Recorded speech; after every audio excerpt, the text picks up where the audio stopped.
అవి ఏమిటంటే అది ఎస్సీ ఎస్టీ కేసు.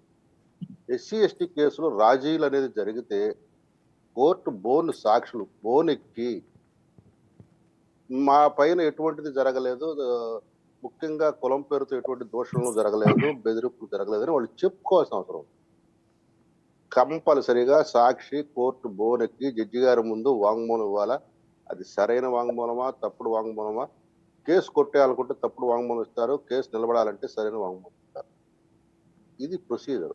దాన్ని డీవియేట్ అవడానికి ఇక్కడ జరిగింది ఏంటి, సత్యవర్ధన్ అనే వ్యక్తి కేసు పెట్టిన తర్వాత తెలుగుదేశం పార్టీ ఆఫీస్ మీద ఇప్పుడు హడావుడిగా ఈ వంశీ అనే అతని చేత కేసు వాపస్ తీసుకోవటానికి ఒత్తిడి తీసుకువచ్చి అతనితో కోర్టులో అఫిడవిట్ వేయించాడు.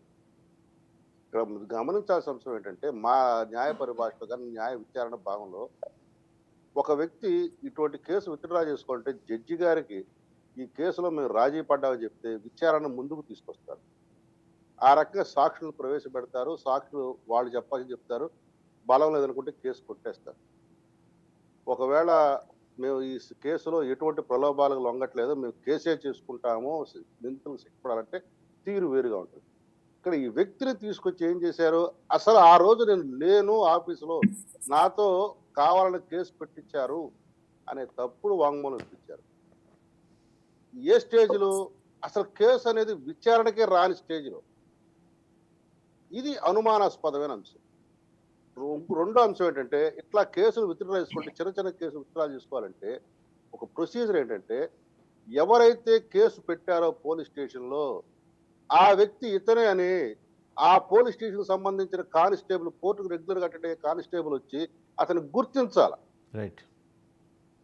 లేకపోతే ఎవడు పడితే వాడు వచ్చి కేసు విత్డ్రా చేసుకుంటారంటే కుదరదు. కోర్టు విత్డ్రా చేసుకుంటారు. అలా చేస్తే కోర్టులో ఉన్న జడ్జి గారు దానికి బాధ్యత అవుతారు. కాబట్టి వాళ్ళు ప్రతిదీ కూడా నిశ్చితంగా పరిశీలిస్తూ ఈ వ్యక్తి ఆ రోజు కేసు పెట్టిన ఇతనే అని ఆ కోర్టులోకి ఆ కానిస్టేబుల్, ఆ స్టేషన్ కానిస్టేబుల్ అంటే ఒక ఆథరైజ్డ్ పర్సన్ వచ్చి చెప్పాలి. అతను చెప్పిన దాని మీద ఇతను ఎందుకు నువ్వు తీసేసుకుంటున్నావు కేసు అని ఇతన్ని అడుగుతారు. ఇతను అడిగిన తర్వాత ముద్దాలతో కూడా అడుగుతారు, మీరు వీళ్ళతో రాజీ పడి కేసు వాళ్ళు ఎత్తేసుకుంటారని మీకు కూడా సమ్మతమని అంటారు. ఈ కేసు ఎత్తేసుకున్న మరి నువ్వు కేసు ఎత్తేసుకుంటే తర్వాత మరి పరిణామాలు ఇట్లా ఉంటాయి, మరి నువ్వు వాటికి సిద్ధమయ్యే నువ్వు కేసు ఎత్తేసుకుంటావు అని అడుగుతారు. ఇంత శతంగం జరిగిన తర్వాత కేసు ఎత్తివేయడం జరుగుతుంది. ఇవన్నిటినీ గోబై చేసి వల్లభనేని వంశీ అతి తెలివితేటలు, మరి అతనికి లాయర్ ఎవరో నాకు తెలియదు కానీ అతను బుక్ చేశాడంట. నేనైతే అతను ఈ రకమైన ప్రచారం చేయడం వల్ల మన తెలుగు సామెతలకు లడ్డూలో దొరికాడు. ఎంత ఇదంటే ఐపీసీ సెక్షన్లు కొంత బలహీనంగా ఉన్నాయి సార్. అందుకని వీళ్ళు ఆడిన దాట పాడిన పాటగా సాగింది.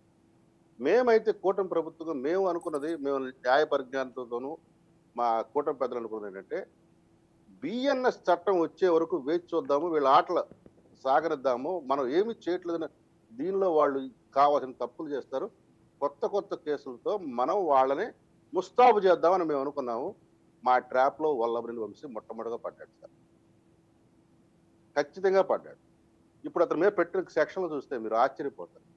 సెక్షన్ 140 క్లాజ్ 1 బిఎన్ఎస్ భారత న్యాయ సంహిత, కిడ్నాప్ పనిష్మెంట్ లైఫ్ పనిష్మెంట్ అండి, జీవిత ఖైదు, తక్కువ 10 సంవత్సరాలు ప్రూవ్ అయితే. 308 బిఎన్ఎస్ అంటే ఎక్స్టార్షన్, ఒక బలవంతంగా ఒప్పించడం, 7 సంవత్సరాలు ఫైన్, ఇది శిక్షాకాలం. 351 క్లాస్ 3 అది క్రిమినల్ ఇంటిమిడేషన్ అంటే నేరపూరితంగా మనిషిని ప్రలోభ పెట్టి అతను ఇచ్చేయటం, దానికి తక్కువ 7 సంవత్సరాలు. అలాగే ఎస్సీ ఎస్టీ యాక్ట్ కింద సెక్షన్ 3 క్లాస్ 2 5A అతనికి 10 సంవత్సరాలు తక్కువ లేకుండా జైలు శిక్ష. ఎందుకంటే ఐపీసీ నేరాలు కానీ చేస్తే దళితుల మీద 10 సంవత్సరాలు తక్కువ లేకుండా శిక్ష ఉంటుంది. అలాగే సెక్షన్ 3(1) క్లాస్ 5 ఇదేమో 6 నెలల నుంచి 5 సంవత్సరాల మధ్య ఉంది శిక్షాకాలం. ఇక సెక్షన్ 34 పెట్టారు, అది వేరు విషయం అనుకోండి. ఇక్కడ జరుగుతున్నది ఏంటంటే, కోర్టు కేసులు రాజీ పడాలంటే ఒక పద్ధతి ప్రొసీజర్ ఉంటుందండి మాకు. దాన్ని ఫాలో కాకుండా ఇదే వల్లభనేని వంశీ ఆ వ్యక్తిని తీసుకొచ్చి కోర్టు దగ్గర తీసుకొచ్చి తర్వాత అక్కడి నుంచి మళ్ళీ ఇతను బయటకు వచ్చిన తర్వాత, కోర్టు నుంచి బయటకు వచ్చిన తర్వాత మళ్ళీ జాగ్రత్తగా తీసుకెళ్లి విశాఖపట్నంలో అతను దాచి ఇవన్నీ రెడ్ హ్యాండెడ్ గా అతను వీడియోలు సహితంగా దొరికిపోవడం జరిగింది.